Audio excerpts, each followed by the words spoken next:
पश्चिम बंगाल चुनाव पर यूं तो पूरे देश की नजर है, लेकिन पश्चिम बंगाल के लिए सबसे बड़ी सीट है नंदीग्राम, क्योंकि यहां पर सबसे बड़ा मुकाबला होने वाला है। नंदीग्राम के लिए यहां पर वर्तमान मुख्यमंत्री और यहां पर कह सकते हैं शुभेंदु अधिकारी, जो टीएमसी के ही एक प्रमुख बड़े नेता थे, वो बीजेपी में आ चुके हैं। तो नंदीग्राम जो बड़ी सीट बनी हुई है, उस पर जमीनी स्तर पर किस प्रकार के आंकड़े निकल के सामने आ रहे हैं, क्योंकि ये सीट काफी महत्वपूर्ण है और ये सीट तय करेगी अगला मुख्यमंत्री कौन होने वाला है। तो पश्चिम बंगाल विधानसभा चुनाव 2021 के लिए सारे आंकड़े आपको देने वाले हैं। आखिर पश्चिम बंगाल में किसकी बनने वाली सरकार और नंदीग्राम में किसका पलड़ा भारी नजर आ रहा है, सारे आंकड़े आपको देने वाले हैं। यूं तो ममता बनर्जी के लिए कई बड़ी पार्टियां भी यहां पर टक्कर दे रहे हैं, तो सबसे ज्यादा अगर कोई यहां पर बीजेपी नेता चुनौती दे रहा है तो वो है अमित शाह जी, और उन्होंने जो है 200 का टारगेट पश्चिम बंगाल के लिए दिया है। आखिर नंदीग्राम से ही चुनाव लड़ने का फैसला ममता बनर्जी ने क्यों लिया है, इसके पीछे के आंकड़े भी आपको दिखाते हैं। ममता बनर्जी के लिए आंकड़े देखिए। हालांकि ममता बनर्जी की परंपरागत सीट भवानीपुर में लोकसभा चुनाव 2019 में बड़ा उलटफेर हुआ था और यह कहीं ना कहीं ममता बनर्जी को चिंता में डाल सकता था। अब सियासी गलियारों में यह खबर दौड़ने लगी है कि ममता बनर्जी को हार का डर था, इस कारण से वो नंदीग्राम से चुनाव लड़ने का बड़ा फैसला लिया है। इसके पीछे के आंकड़े कहते हैं कि 2019 में 3000 से 3500 के जो वोट थे, उसके बीच का अंतर ही बीजेपी और तृणमूल कांग्रेस में इस सीट पर रहा था। इस कारण से ममता बनर्जी जो है नंदीग्राम से चुनाव लड़ने का बड़ा फैसला लिया है। इसके अलावा ममता के निवास वाले वार्ड में भी भाजपा को बढ़त मिली थी, इस कारण कहीं ना कहीं आंकड़े उनके लिए चौंकाने वाले रहे थे। इसके अलावा भवानीपुर में जो है ममता बनर्जी के लिए 2011 में जो है 77% वोट शेयर मिला था। इसके अलावा उनको 54,213 वोटों से जीत मिली। इसके अलावा 2016 में आंकड़ा गिर गया और करीब 20% वोट शेयर कम हुआ था और 47% वोट शेयर के साथ सिर्फ 25,301 वोट ही उनको मिले थे।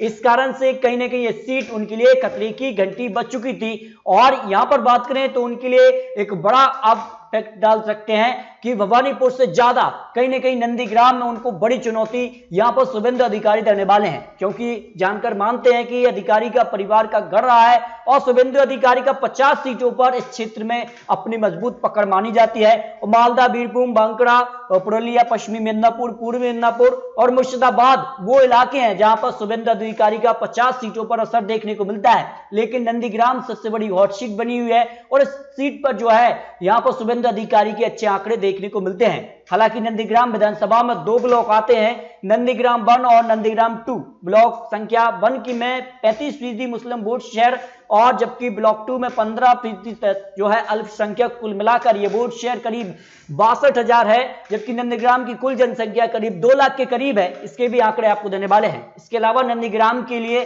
टीएमसी का एक मजबूत स्तंभ भी माना गया है। अगर कुछ आंकड़े पहले की बात की तो 2009 में भी टीएमसी की इस सीट पर जीत हुई है, जबकि 2011 में भी टीएमसी ने इस सीट पर जीत हासिल की थी।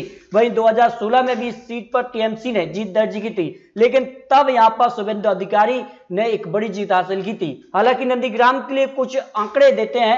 2,13,000 वोटर्स आते हैं, जिनमें 1,51,000 हिंदू वोटर और हिंदू वोटर की दम पर बीजेपी यहां पर शुभेंदु अधिकारी ने दावा किया है कि 50,000 वोटों के अंतर से यहां पर ममता बनर्जी हारने वाली है। करीब 62,000 मुस्लिम वोटर भी आते हैं, 30% मुस्लिम वोटर्स जबकि 70% हिंदू वोटर्स आते हैं और हिंदू ट्रम्प कार्ड बीजेपी इस चुनाव में खेलती नजर आ रही है। जिस प्रकार का माहौल बनता जा रहा है, जय श्री राम के नारे के साथ बीजेपी चुनावी मैदान में है, तो क्या 70% हिंदू जो वोटर्स हैं वो शुभेंदु अधिकारी के साथ होंगे, ये तो आने वाला वक्त बताएगा। इसके अलावा टीएमसी का मुस्लिम वोट बैंक माना जाता है, लेकिन इस बार खराब होने की संभावना सबसे ज्यादा दिखाई दे रही है, क्योंकि अजहरुद्दीन ओवैसी भी चुनावी मैदान में, इसके अलावा पीरजादा भी चुनावी मैदान में, कांग्रेस भी चुनावी मैदान में, इसके अलावा सीपीआईएम कांग्रेस का गठबंधन है।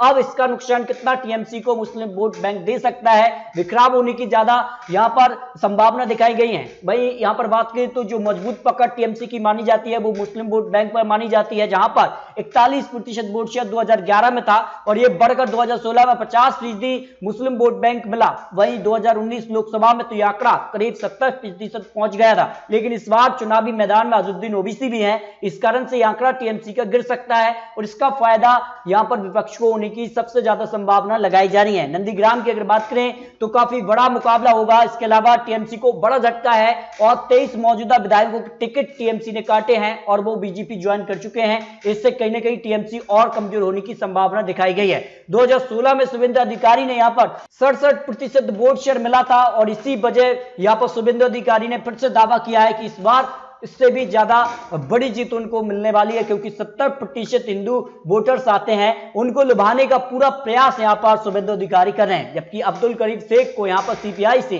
करीब 26% ही वोट मिला था, यानी बड़ा मुकाबला देखने को मिला था। वहीं 2019 में भी बड़ा उलटफेर हुआ था और शुभेंदु अधिकारी के भाई देवेंदु अधिकारी यहां पर जीते थे, जबकि यहां पर रनअप यहां पर सिद्धार्थ शंकर करीब 36% वोट शेयर मिला था। और बीजेपी यहीं से दावा कर रही है कि नंदीग्राम उसकी मुट्ठी में होगा, ये उनका दावा है। इसके अलावा सीपीआई को करीब 9% वोट शेयर मिला था। ये नंदीग्राम के लेकर आपको कुछ महत्वपूर्ण आंकड़े दिए हैं। इन आंकड़ों में तो शुभेंदु अधिकारी का पलड़ा भारी नजर आ रहा है, जिस प्रकार का माहौल बनता जा रहा है। लेकिन आने वाले समय में क्या होता है ये तो आने वाला समय ही बताएगा।